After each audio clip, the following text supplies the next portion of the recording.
जगप्रसिद्ध असलेल्या ऐतिहासिक पुण्याच्या गणेशोत्सव मिरवणुकीला सुरुवात झालेली आहे। मानाचा 5वा गणपती काही वेळातच समाधान चौकामध्ये दाखल होणार आहे आणि केशरीवाडा महाराजाचा 5वा गणपती आहे त्याचे व्यवस्थापक रोहितजी टिळक हे आपल्या शेतात संवाद साधणार आहेत। एक साधारण कार्यकर्ता ते व्यवस्थापक आणि आता जी काही ढोल पथकाची काही जी बंदी उठवलेली आहे त्याच्यामुळे कुठे गणपतीच्या मिरवणुकीला विलंब होतोय का?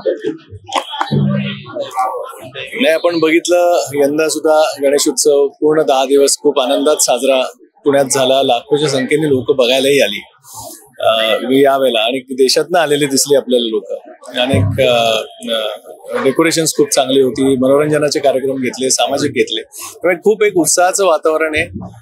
मागच्या वर्षी ठीक आहे की कोविड नंतर मिरवणूक एकदम जोरात झाली आणि ढोलताशा पथकातही आपण बघितलं तर लाखोच्या संख्येने लोक मुलं मुली हे प्रॅक्टिस करत असतात, महिना 2 महिने प्रॅक्टिस करतात आणि 2-3 वर्ष काहीच करू शकले नाहीत।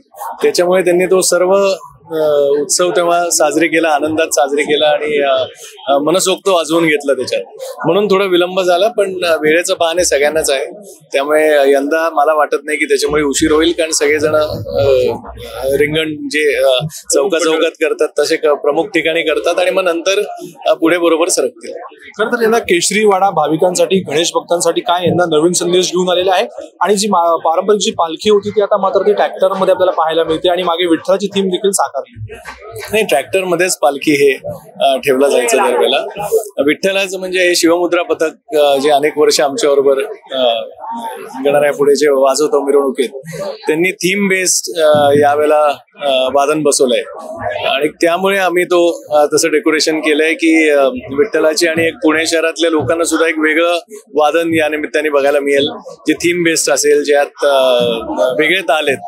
आणि मी पहिल्यांदाच बघणार आहे ते आज आणि बघू आता ते कसं चांगलं होईल। एक वंशज म्हणून मंडळांनी गणेशोत्सव साजरा करताना त्यांची भूमिका आणि उद्देश कुठेतरी बदलल्याचं पाहायला चित्र मिळतंय। त्यावेळेला आपल्याला माहितीये की कायद्याची चौकट ही ब्रिटिशर्सनी घातली होती, ज्यामुळे आणि जमावबंदीचा कायदा मुख्य होता। त्याचबरोबर अनेक रूढी परंपरा होत्या, हिंदू मुस्लिम बॅरियर्स होते, त्यात डिवाइड्स होतं, कास्टिझम होतं, upper class lower class barriers होते, इलिटरसी रेट होता, अनेक लोकांना मंदिरात जाता यायचं नाही। अशा वेळेला एकत्र कसं करायचं म्हणून हा प्लॅटफॉर्म लोकमान्यांनी वापरायचं ठरवलं, कारण हे कायदा आपल्या रिलिजियस फेस्टिवल्सला हा थांबवू शकणार नाही हे त्यांनी ओळखलं होतं। त्यामुळे कारण ते डीपली रुटेड आहे आपल्या कल्चरल फॅब्रिकमध्ये, सो तो सगळं करून सोशल रिफॉर्म्स त्यांनी तिकडे हळूहळू डिस्कस करायची व्यवस्था केली। पण हळूहळू जर का बघितलं तर जसे करोडोच्या संख्येने लोक त्याच्यात आली, शिवजयंतीच्या माध्यमातून सुद्धा जनजागृती, तोही पब्लिक फेस्टिवल केला, फार मोठ्या प्रमाणात केला। त्यांनी रिव्होल्ट करायला शिकवलं लोकांना की महाराजांचा आदर्श आपला डोळ्यासमोर ठेवून रिव्होल्ट करा।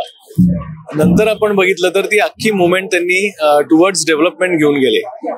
चतुश्रुती त्यांनी जी दिली, स्वराज, स्वदेशी, बहिष्कार आणि राष्ट्रीय शिक्षण, ती एक चतुश्रुती त्यांनी दिली आणि टुवर्ड्स प्रोडक्टिव्ह नेशन, आपली इंडस्ट्री वाढावी।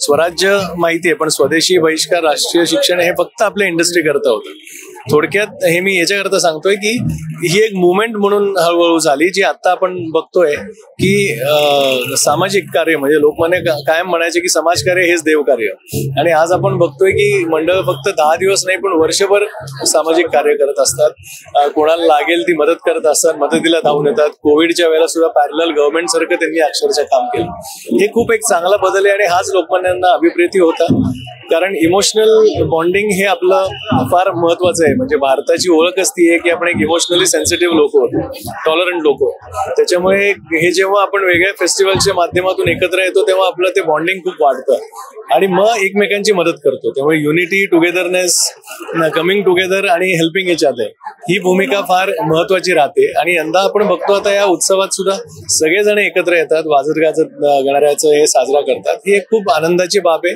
आणि त्याचमुळे आपण बघितलं तर 140 कोटीपेक्षा जास्त आपली संख्या असून देखील आपण सगळेजण एकजूट होतो, फक्त पुण्यात नाही परदेशातही साजरा होतो।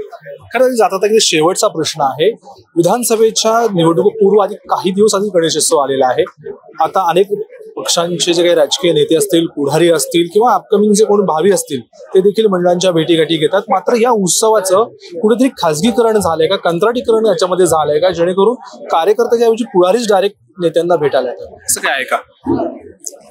शेवटी हे मी म्हणलो तसं मुवमेंट आहे. त्याच्यामुळे सगळ्या लोकांनी एकत्र येऊन ते ठरवून तो उत्सव तिथे साजरा होतो त्या ह्याच्यात. त्यामुळे असं मला वाटत नाही की तशा प्रकारे कुठल्या दिशेने हा उत्सव कधी जाऊ शकतो. कारण उत्सवाचं कंत्राटीकरण झालंय का? उत्सवाचं कंत्राटीकरण झालंय का? नाही, मी पूर्वी कार्यकर्ते एकत्र येऊन तयार करायचे, कार्यकर्ते येऊन सगळे मोड बांधायचे, मात्र आता सरळ कंत्राटीकरणाकडे चाललाय. मला कळतं तुम्ही काय विचारताय, पण तेच मी सांगतो की त्याच्यात एकत्रपणा ऍज इट इज कार्यकर्त्यांमध्ये आता आहे. आणि शेवटी मी म्हणलं तसं की तो टिकणं सुद्धा आवश्यक आहे. आणि ते मंडळात बघितलं तर तो उत्साहाने मात्र सगळेजण एकत्र करतायत बाकीच्या ह्यानी, आणि ते मूड बांधून ते करण्याचं तुम्ही म्हणताय ठीक आहे की हळूहळू मागायच्या याच्यावर काही गोष्टी त्या होत आहेत. पण आपण बघितलं तर तशा दिशेने पूर्ण उत्सव आज न उद्या तसाच चालत राहील किंवा जाईल हे मला अजिबात वाटत नाही. कारण ज्या काळात तो चालू झाला तेव्हा तर काहीच विषय नव्हता, आणि तरी तेव्हा हे रूप बघतोय आपण की करोडो लोक एकत्र आली.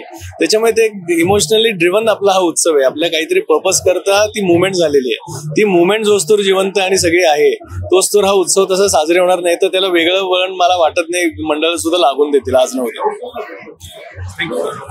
होते रोहित टिळक यांनी आपल्या दीर्घकाळ संवाद साधला. कॅमेरामॅन ऋषिकेशसह मी प्रीतम पुरोहित, डिजिटल प्रभात, पुणे.